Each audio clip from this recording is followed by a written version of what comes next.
என்னடா சொல்றீங்க? இந்த படத்துல நடிச்ச ஹீரோயின்ஸ்லாம் இந்தியாவே கிடையாதா? என்னடி சொல்ற? நீ என்ன சொல்ற?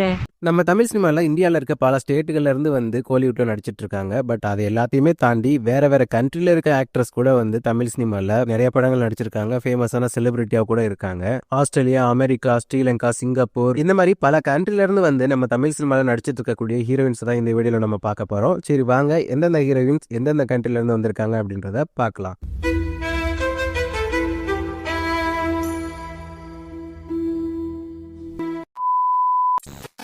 First one actress Sujatha. இவங்க 1952 டிசம்பர் 10 அன்னைக்கு ஸ்ரீலங்கால இருக்க கேலி அப்படின்ற ஒரு ஊர்ல பிறந்தவங்க.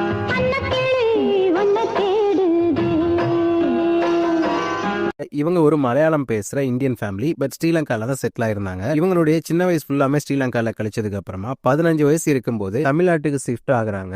அங்க ஸ்கூல் படிச்சுக்கிட்டே ஸ்கூல் நாடகங்கள், மேடை ப்ரோக்ராம்ஸ்ல எல்லாம் பார்ட்டிசிபேட் பண்றாங்க. அப்படிதான் இவங்களுக்கு 1971 எர்ணாகுளம் ஜங்ஷன் அப்படின்னு ஒரு படத்துல நடிக்கிறதுக்கான வாய்ப்பு கிடைக்குது. இந்த படத்துக்கு முன்னாடி சில படங்கள் நடிச்சிருந்தாலுமே எர்ணாகுளம் ஜங்ஷன் மூவி தான் இவங்களுக்கு ஒரு நல்ல பேர் வாங்கி கொடுக்குது. அந்த படத்துக்கு அப்புறமா சில மலையாள படங்கள்ல நடிக்கிறாங்க. அதுக்கப்புறம் 1974 கே பாலச்சந்தர் அவங்களோட இயக்கத்துல அவள் ஒரு தொடர்கதை அப்படின்னு ஒரு படத்து மூலமா தமிழ் சினிமாக்குள்ள இன்ட்ரோடியூஸ் ஆகுறாங்க.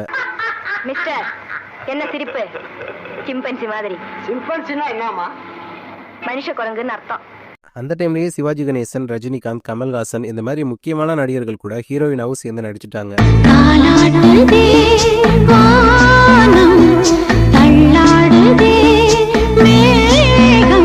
தமிழ், மலையாளம் இந்த 2 மொழிகள் மட்டும் இல்லாம கன்னடா, தெலுங்கு, ஹிந்தி போன்ற மொழிகள்லயுமே நடிச்சிருக்காங்க. நம்ம சுஜாதா மேம் ஹீரோயினா நடிச்சிட்டு இருந்துட்டு 1980s அப்புறமா கேரக்டர் ரோல்ஸ் பிளே பண்ண ஆரம்பிச்சுட்டாங்க. அதாவது முக்காவாசி பெரிய பெரிய ஹீரோக்களோட அம்மாவா நடிக்க ஆரம்பிச்சுட்டாங்க.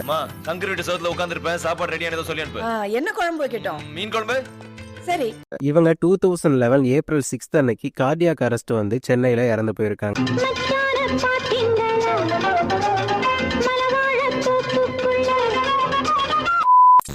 Second one actress Ranjani. இவங்க வந்து சிங்கப்பூரை சேர்ந்தவங்க. இவங்களை நம்ம முதல் மரியாதை படத்துல செவுலி அப்படின்னு ஒரு கேரக்டர்ல பார்த்திருப்போம். அதாவது தி ஃபேமஸ் அந்த நிலாவத்தா சாங், அந்த சாங்ல வர்ற ஹீரோயின் தான் இவங்க.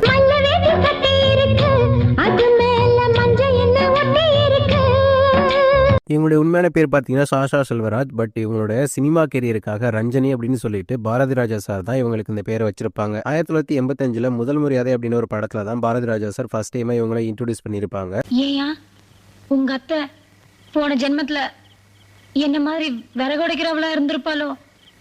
எதா இருந்தாலும் உடைச்சு போடுறாளே.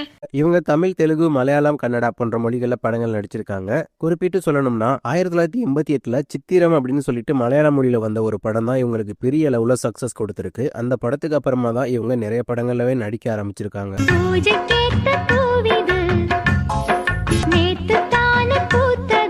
தமிழ்ல முதல் மரியாதை படத்துக்கு அப்புறம் பாத்தீங்கன்னா கடலோர கவிதைகள், 1000 பூக்கள் மலரட்டும், பாரு பாரு பட்டணம் பாரு, நீதானா அந்த குயில் இப்படின்னு பல படங்கள் நடிச்சிருக்காங்க. அண்ட் இவங்க நடிச்ச படங்கள்ல உள்ள சாங்ஸ் எல்லாம் பாத்தீங்கன்னா அவ்வளவு சூப்பரான சாங்ஸ் எல்லாம் இருக்குது. குறிப்பிட்டு சில சாங்ஸ் சொல்லணும்னா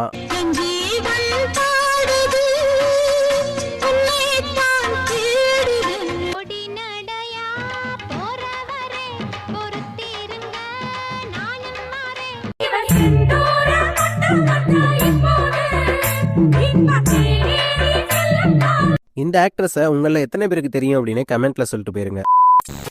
தேர்ட் ஆக்ட்ரஸ் மனிஷா கொய்ராலா. இவங்க நேபாள சேர்ந்தவங்க.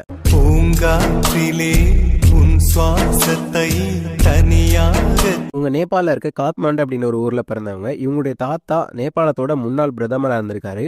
இவங்களுடைய அப்பா முன்னாள் சுற்றுச்சூழல் துறை அமைச்சராக இருந்திருக்காரு. இந்த மாதிரி அரசியல் தலைவர்களா இருந்து வந்த குடும்பத்தில இருந்து தான் இவங்க சினிமாவுக்கு வந்து அன்றைய காலகட்டத்தில் பல ரசிகர்களோட மனசை கொள்ளையடிச்சிருக்காங்க.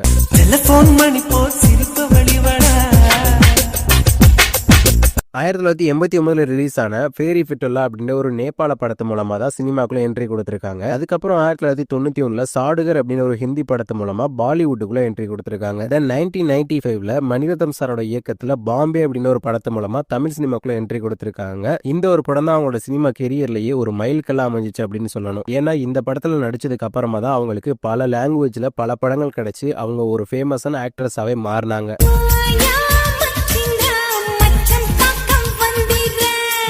இந்த மாதிரி கமல் சாரோட இந்தியன், ரஜினி சாரோட பாபா, அர்ஜுன் சாரோட முதல்வன் அப்படின்னு பல வெற்றி படங்களையும் நடிச்சிட்டு இருந்தாங்க. அதுக்கப்புறம் கொஞ்சம் கேப் விட்டு தனுஷ் சாரோட மாமியாரா மாப்பிள்ளை அப்படின்னு ஒரு படத்துல 2010 வருஷத்துல நடிச்சாங்க.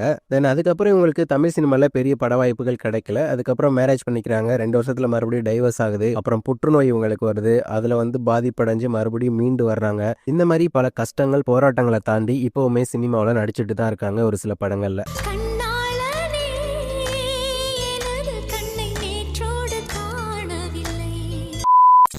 Fourth actor Sakshi Sivanand. இவங்க சவுத் ஆப்பிரிக்காவை சேர்ந்தவங்க. இவங்க ஒரு கன்னடிகா ஃபேமிலி தான். தமிழ், தெலுங்கு, கன்னடா, ஹிந்தி, மலையாளம் போன்ற மொழிகளில் படங்கள்லாம் நடிச்சிருக்காங்க.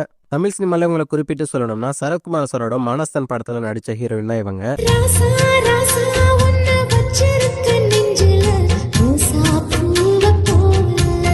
இவங்க 1998 ஜான்ஜீர் அப்படின்னு ஒரு ஹிந்தி ஃபில்ம் மூலமா தான் டெபியூ பண்ணியிருக்காங்க சினிமாவிலேயே. தெலுங்குல ஃபேமஸான ஆக்டர்ஸா இருக்கக்கூடிய நாகார்ஜுனா, பாலையா, ராஜசேகர், மகேஷ் பாபு, அப்பாஸ் போன்ற நடிகர்கள் கூட எல்லாம் நடிச்சிருக்காங்க. தமிழ் மொழியில பாத்தீங்கன்னா புதையல் அப்படின்னு ஒரு படத்து மூலமா தான் இன்ட்ரோடியூஸ் ஆயிருக்காங்க தமிழ் சினிமால. அதுக்கப்புறம் மாப்பிள்ளை கவுண்டர், விஜயகாந்த் சாரோட வாஞ்சிநாதன், அர்ஜுன் சாரோட வேதம், லாஸ்டா பாத்தீங்கன்னா 2013 ஆதி பகவான் அப்படின்னு ஒரு படத்துல ஒரு சாங்ல ஒரு பெர்ஃபார்மன்ஸ் கொடுத்திருப்பாங்க. இப்படி நடிச்சிட்டு இருந்தவங்க 2014 பரமசிவா அப்படின்னு ஒரு கன்னட ஃபில்முக்கு அப்புறமா எந்த ஒரு படத்துலயுமே இப்போ வரைக்கும் நடிக்காம இருக்காங்க.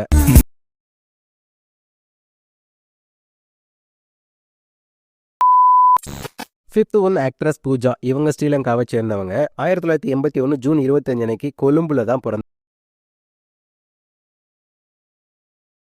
இவங்களுடைய அப்பா ஒரு இந்தியன், அம்மா இலங்கை. இவங்க தமிழ் அண்ட் சிங்களா, மலையாளம் போன்ற மொழிகளில் படங்கள்லாம் நடிச்சிருக்காங்க. 2003 மாதவன் அவர்கள் நடிச்சு ரிலீஸ் ஆன ஜே படத்து மூலமா தான் தமிழ் சினிமாக்குள்ள இன்ட்ரோடியூஸ் ஆயிருக்காங்க. உன்னை மறுபடியும் பார்க்க முடியுமான்னு நினைச்சேன்.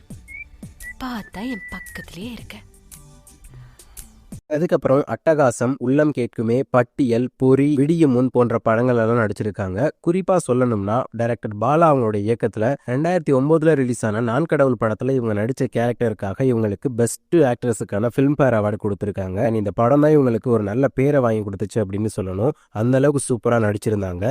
மாதா உன் கோவிலில் மணி தீபம் ஏற்றினே.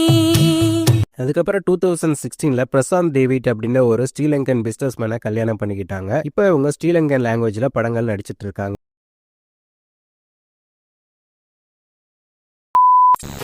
Sixth one actress Vimala Raman. இவங்க ஆஸ்திரேலியாவை சேர்ந்தவங்க. இவங்க ஒரு Australian actors and farmer Indian model.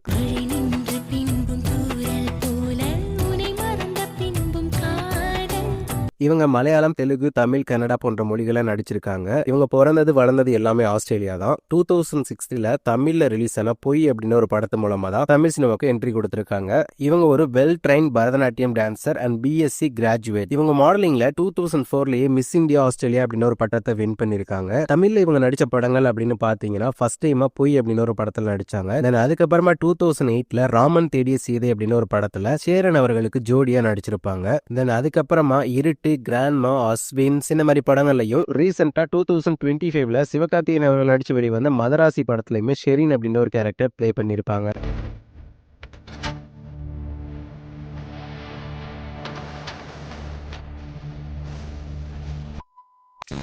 Seventh one actress Mohandas. இவங்க பக்ரைன்ல பிறந்திருக்காங்க 1984. இவங்க தமிழ்ல சிவபதிகாரம் அப்படின்னு ஒரு படத்துல விஷாலுக்கு ஜோடியா நடிச்சவங்க தான் இந்த நடிகை.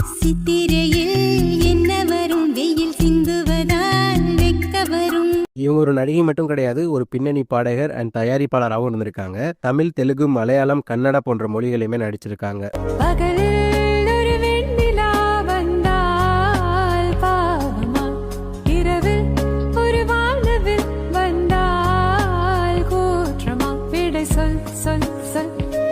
மனசுக்குள் ஜல் ஜல் ஜல்.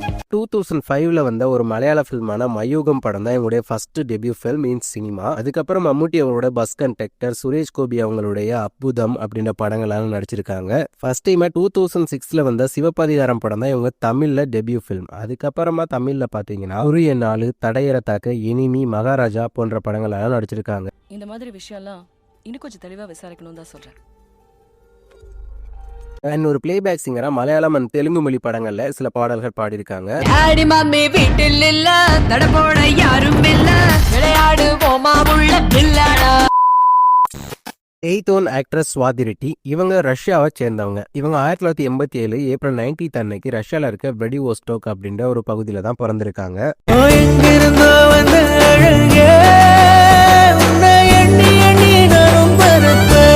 இவங்க ரஷ்யால பிறந்ததுனால ஸ்வெட்லானா அப்படின்னு ஒரு ரஷ்யன் நேம் தான் வச்சிருக்காங்க. பட் இவங்களுடைய அம்மா இவங்களுக்கு அந்த நேமை சேஞ்ச் பண்ணி ஸ்வாதி அப்படின்னு மாத்தி வச்சிருக்காங்க. இவங்க ரஷ்யால பிறந்து கொஞ்ச நாள் அங்கே வளர்ந்ததுக்கு அப்புறமா மும்பைக்கு ஷிஃப்ட் ஆகுறாங்க. இந்தியா வந்து விசாகப்பட்டினத்துல செட்டில் ஆனதுக்கு அப்புறம் அங்கேயே அவங்களோட சைல்ட்ஹுட் அண்ட் ஸ்கூலிங்லாம் முடிச்சு ஹைதராபாத்ல கிராஜுவேட் பண்றாங்க பயோடெக்னாலஜில. அதுக்கப்புறம் இவங்களோட 17வது வயதுல மா டிவில டெலிகாஸ்டான கலர்ஸ் அப்படின்னு ஒரு ஷோல ஹோஸ்டா இவங்க ஒர்க் பண்றாங்க. அது ரொம்ப பாசிட்டிவான ரிவ்யூஸாக போகிறதுக்கு பிரைம் டைம்லேயே அந்த ஷோவை டெலிகாஸ்ட் பண்ணுறாங்க. 150 எபிசோடுக்கு மேலே அந்த ஷோ டெலிகாஸ்ட் ஆகுது. ஸோ இந்த ஷோவோட ஹிட்டுக்கு அப்புறமா அவங்களோட பேரை கலர் ஸ்வாதி அப்படின்னு மாற்றிக்கிறாங்க. அதுக்கப்புறமா ஃபர்ஸ்ட் டைமாக 2005 டேஞ்சர் அப்படின்னு ஒரு படத்தில் தான் ஒரு சின்ன ரோலில் இவங்களுக்கு டெபியூ பண்ணுறதுக்கான வாய்ப்பு கிடைக்குது.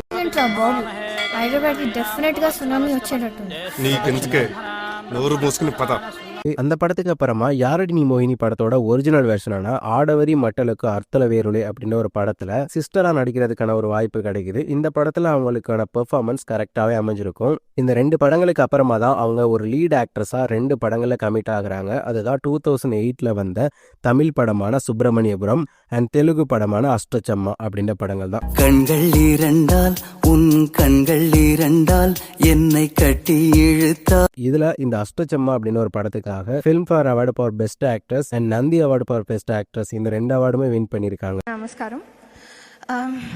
So this is how it feels to win a Filmfare. Awesome! Thank you Idea Filmfare for nominating me in the Best Actor Female category in Telugu and Tamil. அதுக்கப்புறம் இவங்க தமிழில் நடித்த படங்கள் அப்படின்னு பார்த்தீங்கன்னா கனிமொழி, போராளி, இதற்கு தானே ஆசைப்பட்ட பாலகுமாரா, வடகரி அண்ட் யட்சன் இந்த மாதிரி படங்கள்லாம் நடிச்சிருக்காங்க. உலக பூக்களின் வாசம் உனக்கு சிறை பிடிப்பேன். Ninth one actress Catherine Tresa. இவங்க UAE சேர்ந்தவங்க, துபாயில பிறந்தவங்க. 1989 செப்டம்பர் 10 அன்னைக்கு தான் இவங்க துபாயில பிறந்திருக்காங்க.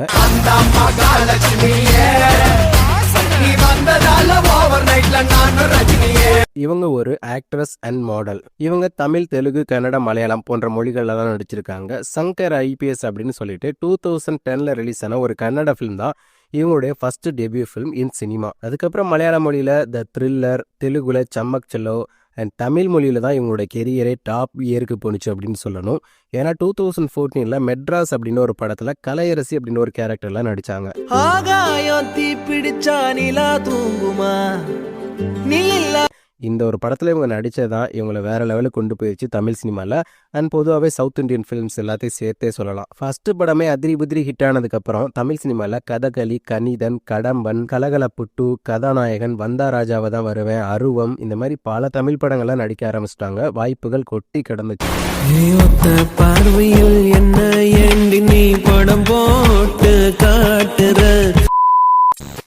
10th ஒன் ஆக்ட்ரஸ் அனு இமானுவேல். இவங்க அமெரிக்க நாட்டை சேர்ந்தவங்க. 1997 மார்ச் 28 அன்னைக்கு சிகாகோல பிறந்திருக்காங்க. சிவகார்த்திகேயனோட நம்ம வீட்டு பிள்ளை படத்துல நடிச்ச ஹீரோயின் தான் இவங்க.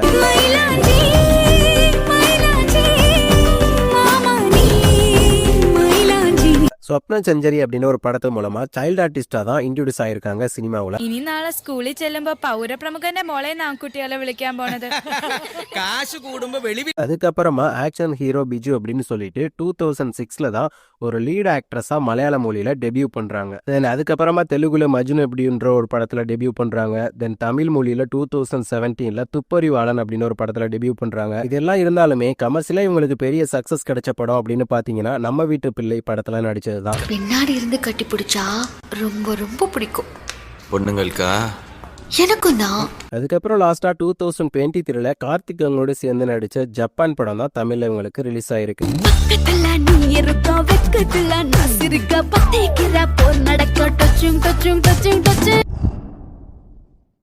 ஸோ அவ்வளோதான் ஃப்ரெண்ட்ஸ், இந்த வீடியோவில் நம்ம இந்தியா இல்லாமல் வேறு கண்ட்ரிலேருந்து வந்து யாரெல்லாம் நம்ம இந்தியன் ஃபிலிம்ஸில் நடிச்சிருக்காங்க அப்படின்ற ஹீரோயின்ஸ் எல்லாத்தையுமே பார்த்தோம். இந்த மாதிரி இன்னும் சில ஹீரோயின்ஸ்லாம் இருக்காங்க, வெளிநாடுகளில் பிறந்து வளர்ந்து இந்தியன் லாங்குவேஜில் வந்து நடிச்சிட்டு இருப்பாங்க. அந்த மாதிரி இருக்கக்கூடிய ஹீரோயின்ஸ்லாம் நான் பார்ட் 2 வீடியோவை மேக் பண்ணி போடுறேன். ஸோ இந்த வீடியோ பிடிச்சிருந்தா மறக்காம லைக் கமெண்ட் ஷேர் சப்ஸ்கிரைப் பண்ணிவிட்டு போயிருங்க. நெக்ஸ்ட் ஒரு நல்ல வீடியோவில் வந்து உங்களை சந்திக்கிறேன். தேங்க்ஸ் ஃபார் வாட்சிங் ஃப்ரெண்ட்ஸ்.